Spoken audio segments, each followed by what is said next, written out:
एक बार की बात है, एक छोटी सी पहाड़ी पर एक पुराना टेढ़ा मेढ़ा पीले रंग का मकान था। उस मकान में रहती थी एक अजीब सी औरत, मेलविना व्हिटमोर। कोई नहीं जानता था कि उसकी उम्र क्या है। कुछ लोग कहते थे वो 100 साल की है, कुछ कहते थे वो सिर्फ 20 की है, पर सब मानते थे उसमें जरूर कोई रहस्य है। मेलविना हमेशा बड़ी सी नीली टोपी पहनती थी, उसके हाथ में एक लाल छड़ी होती थी और सबसे मजेदार बात, उसका घर बोलता था। हाँ सचमुच, कभी खांसता था, कभी जम्हाई लेता था और कभी कभी खुद से दरवाजा भी खोल देता था। गांव के बच्चे उसे टोपी वाली जादूगरनी कहते थे, लेकिन कोई नहीं जानता था कि वो सच में जादू जानती है या नहीं। मेलविना ने पहला सवाल पूछा, वो क्या है जो जितना ज्यादा बांटो उतना बढ़ता है?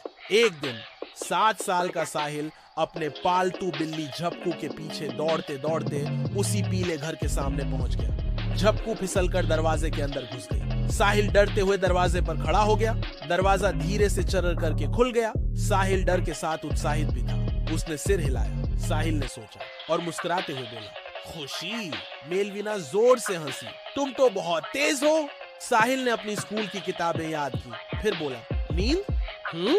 शायद वो रसोई में जेली के ढेर के पीछे छिपा हो। मेलविना मुस्कुराई, तुम आ ही गए। एक कोमल आवाज गूंजी। एक दिन 7 साल का साहिल अपने पालतू बिल्ली झपकू के पीछे दौड़ते दौड़ते उसी पीले घर के सामने पहुंच गया। झपकू फिसलकर दरवाजे के अंदर घुस गई। साहिल डरते हुए दरवाजे पर खड़ा हो गया। दरवाजा धीरे से चरर करके खुल गया। साहिल ने धीरे से कदम रखा। अंदर गंध थी, दालचीनी और चॉकलेट की। दीवारें चमक रही थी, फर्श पर रंग बिरंगी टाइलें थीं और छत से उल्टे लटके कपकेक झूल रहे थे। तुम आ ही गए, एक कोमल आवाज गूंजी। साहिल ने देखा, मेलविना उसकी तरफ देख रही थी। उसकी आंखों में जैसे नीले जादू की चमक थी। तुमने मेरे झपकू को देखा? साहिल ने डरते डरते पूछा। शायद वो रसोई में जेली के ढेर के पीछे छिपा हो। मेलविना मुस्कुराई। साहिल हिम्मत करके अंदर गया और जैसे ही वो रसोई पहुंचा, धड़ाम, दरवाजा अपने आप बंद हो गया। अब जब तुम आ ही गए हो, मेलविना बोली, तो एक खेल खेलते हैं। अगर तुम 3 सवालों का जवाब दे पाओ तो तुम्हें झपकू भी मिलेगा और एक जादू इनाम भी। साहिल डर के साथ उत्साहित भी था। उसने सिर हिलाया। मेलविना ने पहला सवाल पूछा, वो क्या है जो जितना ज्यादा बांटो उतना बढ़ता है? साहिल ने सोचा और मुस्कुराते हुए बोला, खुशी। बहुत अच्छा। मेलविना ने ताली बजाई। दीवारें झिलमिलाई। 1 घंटी बजी। दूसरा सवाल आया, ऐसी कौन सी चीज है जो कभी चलती नहीं लेकिन सारी दुनिया घूम जाती है उसके इर्द गिर्द? साहिल ने अपनी स्कूल की किताबें याद की, फिर बोला, नींद? मेलविना जोर से हंसी, तुम तो बहुत तेज हो। अब तीसरा और आखिरी सवाल, अगर कोई चीज दिखाई न दे, सुनी न जा सके, लेकिन फिर भी सबसे ज्यादा ताकतवर हो, वो क्या है? साहिल चुप हो गया। काफी देर तक सोचता रहा, फिर उसके चेहरे पर चमक आई। उम्मीद, उसने कहा। अचानक घर की दीवारें सुनहरी हो गई। झपकू एक जेली के ढेर से कूदकर साहिल की गोद में आ गई। तुमने रहस्य हल कर लिया, मेलविना ने कहा। पर ये सब क्यों? साहिल ने पूछा। मेलविना ने धीरे से अपनी टोपी उतारी। उसके बाल चमकदार चांदी जैसे थे। उसने कहा, हर 100 साल में मुझे अपना जादू किसी बच्चे को देना होता है जो बुद्धिमान हो, दयालु हो और दिल से सोचता हो, और वो बच्चा आज तुम हो।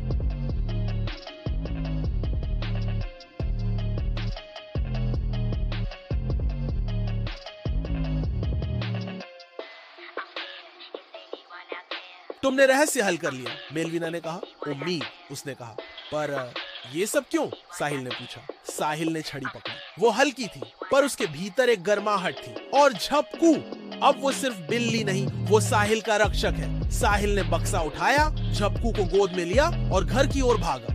मेलविना ने धीरे से अपनी टोपी उतारी। उसके बाल चमकदार चांदी जैसे थे। उसने कहा, हर 100 साल में मुझे अपना जादू किसी बच्चे को देना होता है जो बुद्धिमान हो, दयालु हो और दिल से सोचता हो, और वो बच्चा आज तुम हो, क्योंकि अब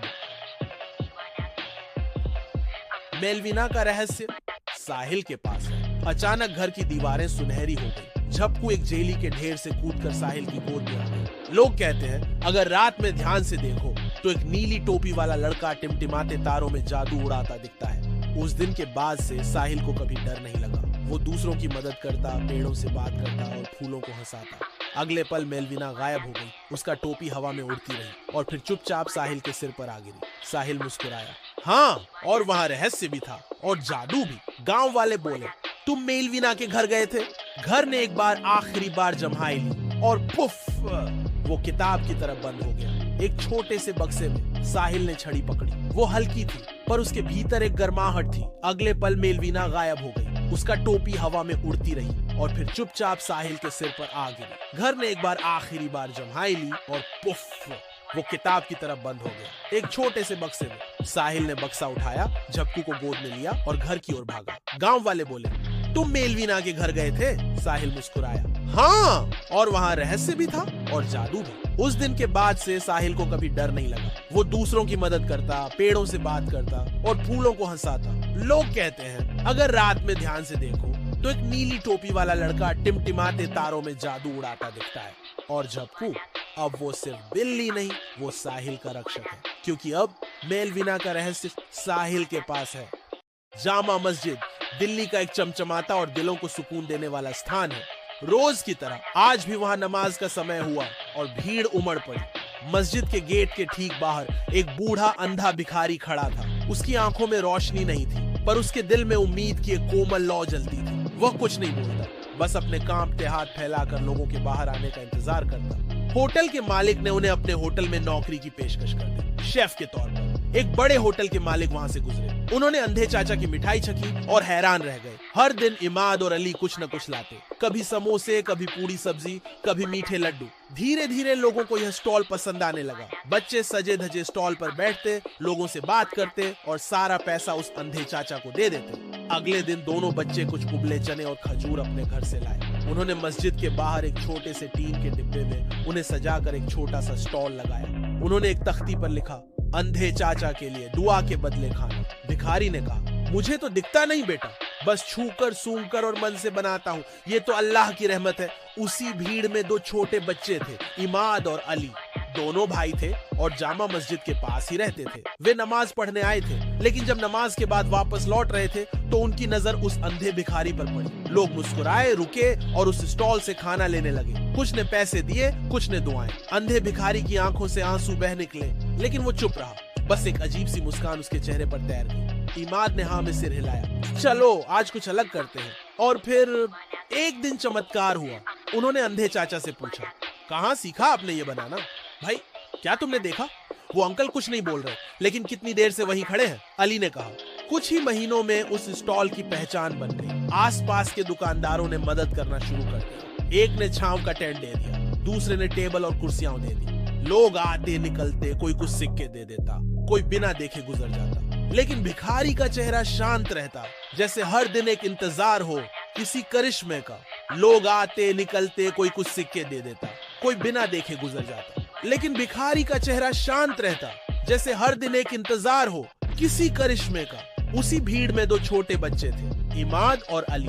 दोनों भाई थे और जामा मस्जिद के पास ही रहते थे। वे नमाज पढ़ने आए थे, लेकिन जब नमाज के बाद वापस लौट रहे थे तो उनकी नजर उस अंधे भिखारी पर पड़ी।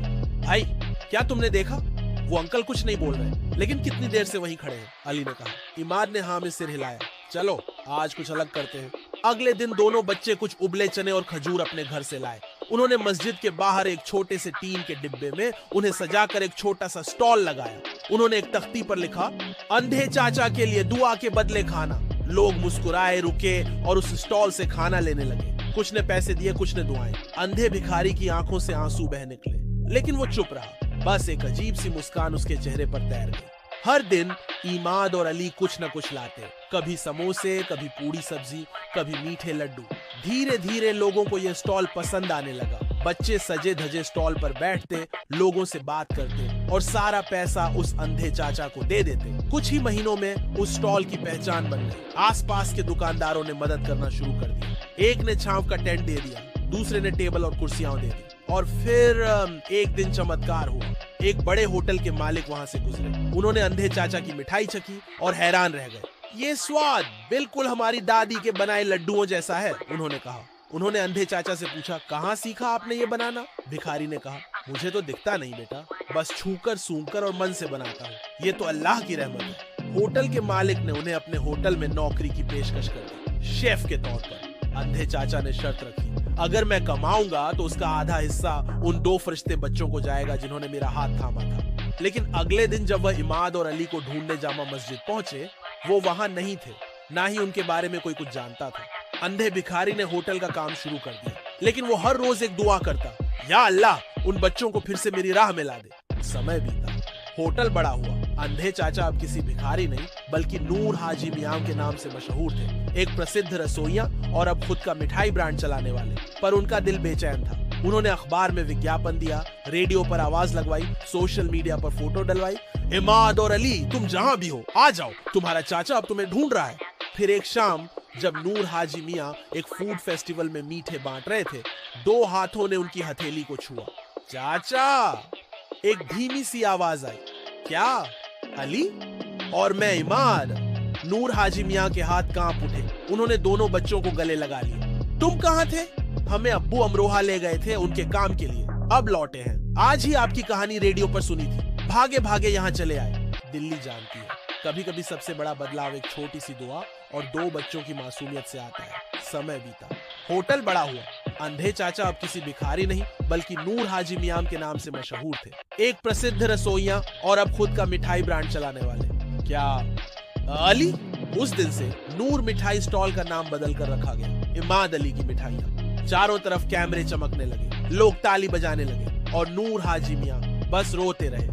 उस दिन से नूर मिठाई स्टॉल का नाम बदल कर रखा गया, इमाद अली की मिठाइयाँ। हर डिब्बे पर लिखा होता दुआ के बदले मीठा, दो मासूम फरिश्तों की सौगात। दिल्ली जानती है, कभी कभी सबसे बड़ा बदलाव एक छोटी सी दुआ और दो बच्चों की मासूमियत से आता है। और अंधे चाचा, वो अब रोशनी से नहीं रिश्तों से देखना सीख गए थे।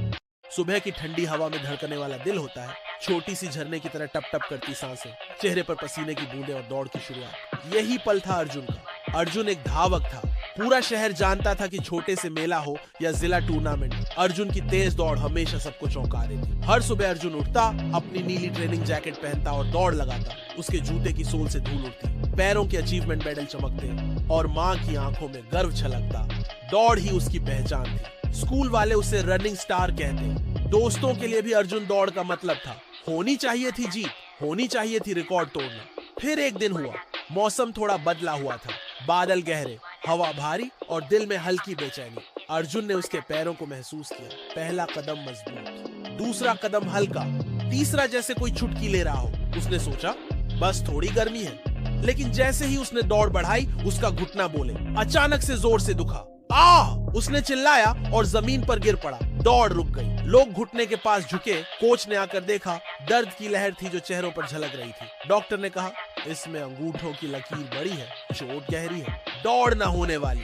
दौड़ कर स्कूल जाना, दौड़ कर दोस्त मिलना, दौड़ कर मैदान पर जाना, सब कुछ बदल जाएगा। अर्जुन का दिल बोला ये तो मैं नहीं कर सकता। पहले कुछ दिन वो बहुत उदास रहा, नीचे वाले कमरे में पड़ा रहा। जूते बाहर, कोच का सिखावत बाहर की हवा में ढलकर गायब हो गया। वह बिस्तर से बाहर निकलने को डरता था कि दौड़ की यादें उसके कदमों को कसक दें। एक सपने में अर्जुन ने उड़ते हुए पंख देखे, पंख जो उसे दौड़ाते हुए दिखा रहे थे, पर रास्ता खोला सा लग रहा था। अजीब था, दौड़ तो हो रही थी, फिर भी मंजिल नहीं थी। एक दिन उसकी छोटी बहन सिया आई, हाथ में एक पुराना छोटा बक्सा। उसने कहा अर्जुन ये देखो। बक्से में थे उसके पहले मेडल, उसके छोटे स्कोर कार्ड, कुछ तस्वीरें जहां वो दौड़ रहा था। सिया ने कहा तुम्हारी दौड़ की कहानी इतने मेडल से नहीं, इन यादों से बनी है। अर्जुन ने मेडलों को देखा, धूमधाम, चमक, आवाज सब याद आ गया, पर वो भी महसूस कर सकता था कि धड़कन अंदर से कमजोर हो रही थी। फिर सिया बोली तुम्हारी दौड़ खत्म नहीं हुई है, सिर्फ रास्ता बदल गया है। अर्जुन ने पूछा रास्ता कैसे बदल सकता है? सिया मुस्कुराई, देखो तुम जितना दौड़ते हो उतना ही लोगों को प्रेरित करते हो। अब तुम दौड़ के जरिए नहीं, कहानियों के जरिए दौड़ चला सकते हो। अर्जुन को लगने लगा कि सिया शायद कुछ जानती है। उसने धीरे से उठने की ठानी, जख्मी घुटने को सहारा दिया, बक्से को अपनी अलमारी में सजाया। अगले हफ्ते कोच आए, बोले कि स्कूल में एक कार्यक्रम है, रनर्स की कहानी। सारे धावक, सारे खिलाड़ी बुलाए गए हैं। अर्जुन को भी बुलाया गया। अर्जुन ने सोचा क्या मैं जाऊं? क्या लोग मुझे सिर्फ यादों वाला समझेंगे? पर सिया ने कहा हाँ जाओ, क्योंकि तुम्हारी यादें सबको हौसला देंगी। कार्यक्रम के दिन उसने स्टेज पर कदम रखा। लोग तालियां बजा रहे थे, कुछ पुराने साथी, कुछ चेहरों पर हैरानी, कुछ आंखों में नम सी चमक। माइक मिला।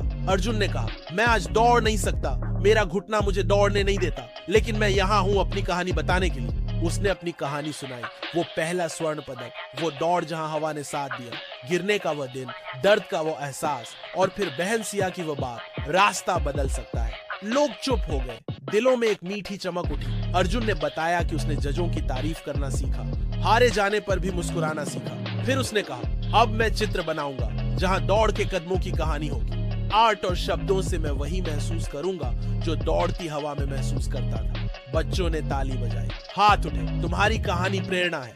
उस रात अर्जुन ने सपने देखे, पंख उगते हुए पांवों से रंगों से बने ट्रैक पर दौड़ता वो खुद। पर इस बार दौड़ खत्म नहीं होती। मंजिल आंखों में है, दिल में है और कहानी में है। अगले कुछ दिनों में अर्जुन ने पेंटिंग शुरू की। अपनी दौड़ की शुरुआत सांस की गति, खून में दौड़ती धड़कन। उसने स्टोरी टेलिंग शुरू की, दूसरों को बताया कि हार भी सीख है। धीरे धीरे लोगों ने देखा, दौड़ के मैदान पर उसका नाम कम, कहानी के मंच पर जिक्र ज्यादा हुआ। स्कूल की दीवारों पर उसकी पेंटिंग लगी, वसंत के रंग, दौड़ते खिलाड़ी, बुझते कदम, छांव और उजाला। वो बच्चा जिसने दौड़ ही अपनी पहचान बनाई थी, अब वो बच्चा था जिसने पहचान बदली। अब वो एक कलाकार, एक कहानीकार, एक प्रेरणा बन गया था। और एक दिन उसके घुटने ने भी मुस्कान दिया। डॉक्टर ने कहा, थोड़ी हल्की दौड़ चल रही है। अर्जुन ने जूतों को फिर से झांका, दौड़ने की याद आई। लेकिन उसने निर्णय लिया कि जब दौड़ेगा कहानी भी साथ होगी, रंग, शब्द और उम्मीद के साथ। दिखा उसने खुद को स्टेज पर अपनी नई कलाकृति के साथ। लोग झुक कर देख रहे थे। उन्होंने देखा कि दौड़ सिर्फ पांवों की गति नहीं है, वो हौसले की गति है, कहानी की गति है, उम्मीद की गति है। उस रात चांद ने कहा, अंतिम दौड़ का जादू तब नहीं खत्म होता जब लगती है हार। हार तब जीत बनती है जब तुम खुद को फिर से खोजना सीख जाओ। अर्जुन मुस्कुराया। उसने देखा कि उसकी पहचान अब सिर्फ एथलीट की नहीं रही, वह कलाकार हो गया है, कहानीकार हो गया है और सबसे ज्यादा वो इंसान हो गया है जिसने हार से हार नहीं मानी। और यहीं से शुरू हुई अर्जुन की नई दौड़। दौड़ अपनी आत्मा की, दौड़ सपने की, दौड़ प्रेम और उम्मीद की। राजीव हमेशा एक सीधा सादा इंसान रहा था। एक छोटी सी नौकरी, एक किराए का कमरा और एक कॉफी मग जिसमें हर सुबह वो अपनी दुनिया को फिर से शुरू करता था। दिल्ली के भीड़ भाड़ वाले इलाके में उसका छोटा सा कमरा उसकी पूरी दुनिया था। एक रेडियो, कुछ किताबें और दीवार पर टंगी माँ की तस्वीर। फिर एक दिन अचानक सब कुछ बदल गया। कंपनी ने घाटे के कारण सब कर्मचारियों को निकाल दिया। शुरुआत में राजीव को लगा कि यह एक अस्थायी झटका होगा, कोई ना कोई काम मिल जाएगा, उसने खुद से कहा। लेकिन हफ्ते बीतते गए और उसके सारे रिज्यूमे जैसे किसी खाली जगह में खो गए। नौकरी नहीं मिली, बचत कम होती गई और एक दिन किराया न दे पाने के कारण उसे अपना कमरा छोड़ना पड़ा। राजीव हमेशा एक सीधा सादा इंसान रहा था। एक छोटी सी नौकरी, एक किराए का कमरा और एक कॉफी मग जिसमें हर सुबह वो अपनी दुनिया को फिर से शुरू करता था। दिल्ली के भीड़ भाड़ वाले इलाके में उसका छोटा सा कमरा उसकी पूरी दुनिया था। एक रेडियो, कुछ किताबें और दीवार पर टंगी माँ की तस्वीर। एक दिन एक बूढ़े सज्जन उसके पास आए और बोले, तुमने मेरी नातिन को पढ़ाया, वो अब स्कूल में टॉप कर रही है, तुम्हें मेरा पुराना किताबों का स्टॉल संभालना है? राजीव की आंखें भर आईं। उसने मना नहीं किया। अब राजीव के पास एक बैग था, एक कमजोर फोन और शहर की गलियां। पहली रात वो पुराने दरगाह के बाहर बैठा। पास ही एक औरत अपने बच्चों को कहानी सुना रही थी। देखो बेटा, रात को तारे गिनो, वो कभी गिन नहीं सकते लेकिन दिल को चैन मिलता है। राजीव मुस्कुरा दिया। आज पहली बार उसके सिर पर तारों की छत थी। अब राजीव के पास एक बैग था, एक कमजोर फोन और शहर की गलियां।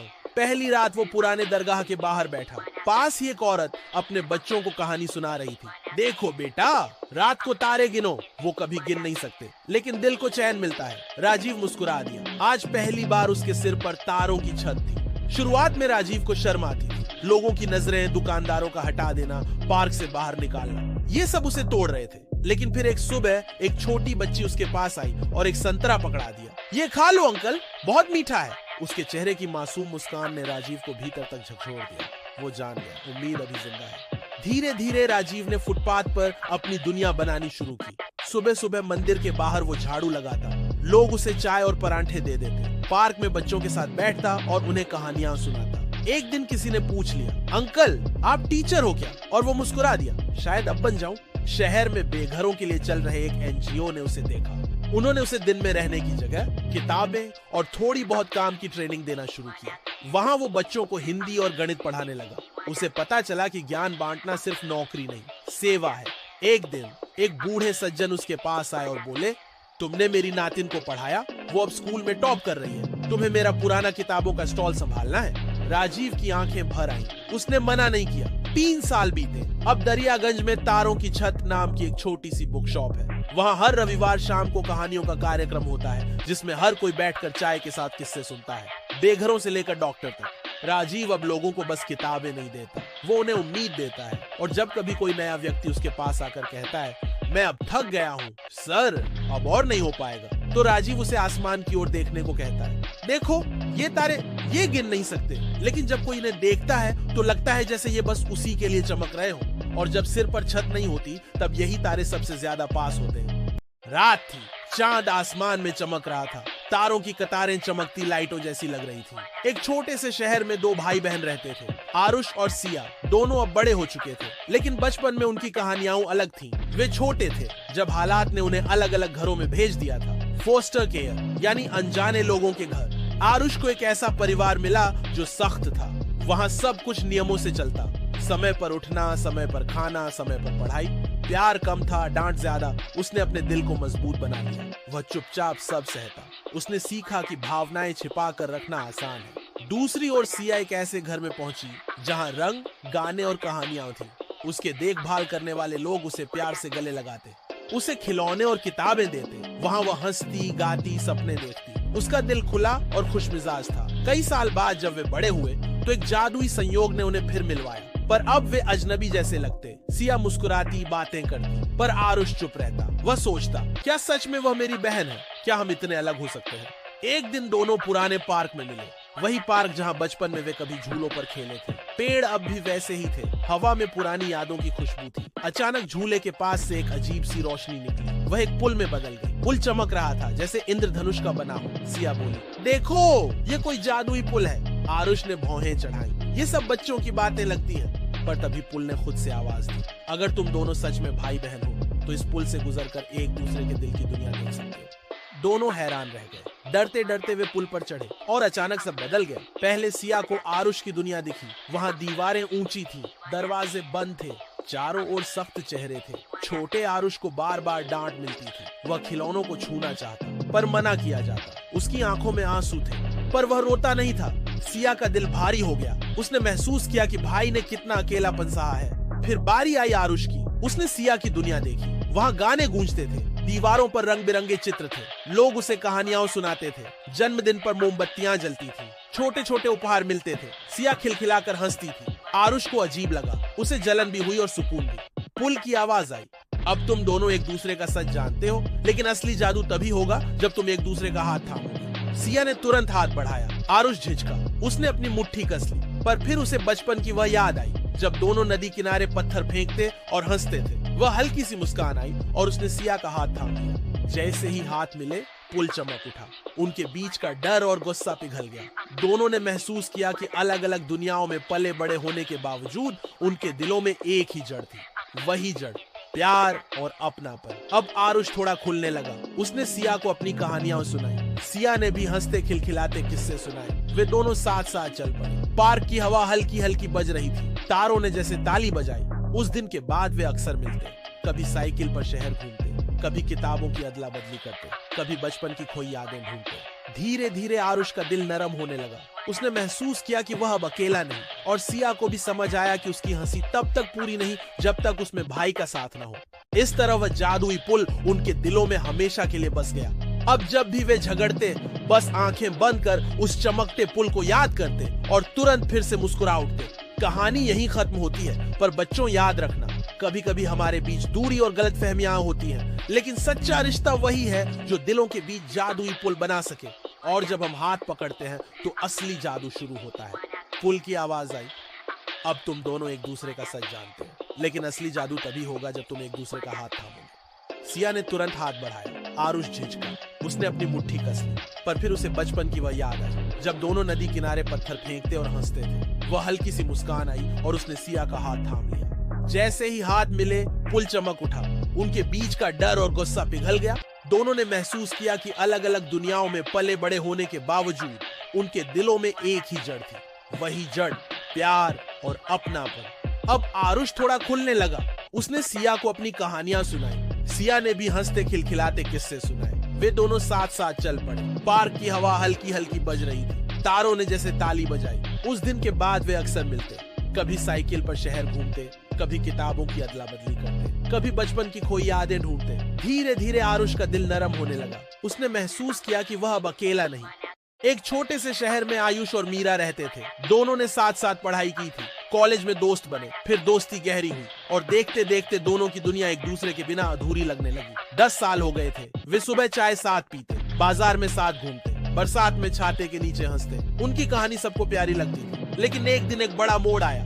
मीरा को एक शानदार नौकरी का मौका मिला, ऐसी नौकरी जो सपनों जैसी थी। लेकिन वह नौकरी दूर देश में थी, हजारों मील दूर। आयुष चुप हो गया। मीरा की आंखों में चमक थी पर दिल में उलझन भी। आयुष ने कहा, यह तुम्हारा सपना है, इसे छोड़ना मत। मीरा ने पूछा, और हम? आयुष मुस्कुराया, हमारे बीच कोई दूरी नहीं आ सकती। कुछ दिनों बाद मीरा चली गई। हवाई जहाज बादलों के बीच गायब हो गया। आयुष ने हाथ हिलाया और फिर शहर की सड़कें उसे और भी खाली लगी। पहले कुछ हफ्ते तो मजेदार थे। वे फोन पर घंटों बातें करते, वीडियो कॉल पर हंसते, एक दूसरे को तस्वीरें भेजते। लेकिन धीरे धीरे समय का फर्क, काम का दबाव और नए अनुभव बीच में आने लगे। मीरा नई दुनिया में घुलने लगी। उसने नए दोस्त बनाए, नई जगह देखी, नई बातें सीखी। कभी कभी वह इतनी व्यस्त हो जाती कि आयुष का फोन घंटों बाद उठाती। आयुष भी अपने शहर में बदल रहा था। उसने नए शौक अपनाए, गिटार बजाना शुरू किया, दोस्तों के साथ घूमने लगा। लेकिन दोनों के दिल में सवाल उठने लगे। मीरा सोचती, क्या मैं आयुष के साथ रहते हुए खुद को रोक देती थी? आयुष सोचता, क्या मीरा अब वही है जो मेरे साथ थी? एक रात जादुई घटना हुई। मीरा ने आसमान की ओर देखा, वहां एक चमकता तारा टूटा।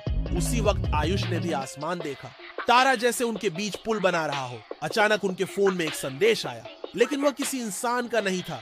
स्क्रीन पर लिखा था, अगर तुम सच्चाई जानना चाहते हो तो उड़ते हुए पत्रों की घाटी में आओ। अगली ही पल वे दोनों सपने जैसी जगह पहुंच गए। वहां रंग बिरंगे पत्र आसमान में उड़ रहे थे। हर पत्र पर किसी का दिल लिखा था। हंसी, आंसू, सपने और डर सब तैर रहे थे। एक पत्र उनके सामने आया। उसमें लिखा था, प्यार तब तक सच्चा है जब तक वह दोनों को आजादी दे। दूसरे पत्र में लिखा था, अगर दिल डर से बना हो तो वह पिंजरे जैसा हो जाता है। तीसरे पत्र ने फुसफुसाया, कभी कभी दूरियां हमें खुद को समझने के लिए होती है। मीरा ने आयुष का हाथ पकड़ा, बोली, क्या हम सच में वही हैं जो पहले थे? आयुष ने धीरे से कहा, शायद हम बदल रहे हैं और यह बदलना बुरा नहीं। पत्रों की घाटी चमक उठी। हवा ने कहा, अब तुम्हारा फैसला तुम्हारे हाथ में है। या तो साथ रहकर अपनी उड़ान रोक लो या दूर रहकर अपने सपनों को जियो। और अगर सच्चा जादू है तो रास्ते फिर मिलेंगे। धीरे धीरे वह जादुई दुनिया गायब हो गई। दोनों फिर अपने अपने कमरे में लौट आए। लेकिन अब उनके दिल हल्के थे। उन्हें समझ आ गया था कि प्यार का मतलब सिर्फ साथ रहना नहीं, बल्कि एक दूसरे को आजादी देना भी है। अब वे रोज कम बातें करते पर गहरी बातें करते। कभी मीरा अपनी नई कहानियां सुनाती, कभी आयुष गिटार पर नया गाना बजाकर सुनाता। दोनों ने सीखा कि दूरी भी रिश्ते को मजबूत बना सकती है। और हाँ, जब भी कोई तारा टूटता वे दोनों मुस्कुराते, क्योंकि उन्हें पता था कि उनके दिलों के बीच उड़ते हुए पत्र अब भी पुल बना रहे हैं। कहानी यहीं खत्म होती है। लेकिन बच्चों, याद रखना, सच्चा जादू हमेशा पकड़ कर रखने में नहीं, बल्कि उड़ने की आजादी देने में होता है। और अगर प्यार सच्चा हो तो चाहे जितनी दूरी हो, दिल कभी अलग नहीं होते।